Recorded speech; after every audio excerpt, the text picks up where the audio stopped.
বয়স 60-70 হলে কি সার্জারি অ্যাভয়েড করা উচিত? না না, সেরকম কোনো ব্যাপার নয়। বয়স্ক মানুষের যদি কোনো সমস্যা থাকে যেটা সার্জারি একমাত্র সলিউশন, তো অবশ্যই অপারেশন করে নেওয়া উচিত। ডায়াবেটিস বিপি থাকলে কি সার্জারিতে ঝুঁকি বাড়ে? ডায়াবেটিস আর হাইপারটেনশন এখন আমাদের দেশে খুবই কমন। তো এইগুলো নিয়েই পেশেন্টরা সাধারণত আমাদের কাছে আসে। ম্যাক্সিমাম পেশেন্টই বয়স্ক মানুষ যারা আসেন তাদের ডায়াবেটিস বা হাইপারটেনশন থাকেই।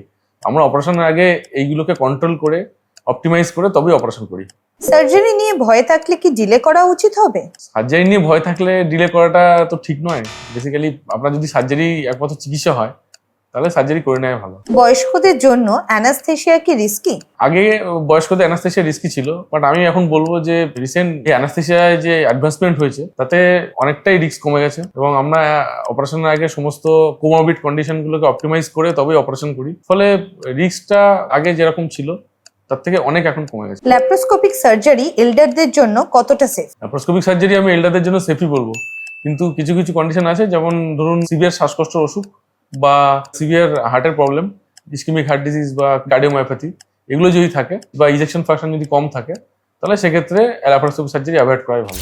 ধন্যবাদ আপনাদের সবাইকে যারা আমার এই চ্যানেলটা ফলো করছেন। যদি আপনাদের কোনো কোশ্চেন্স থাকে তাহলে সেগুলো কমেন্ট বক্সে জানাবেন।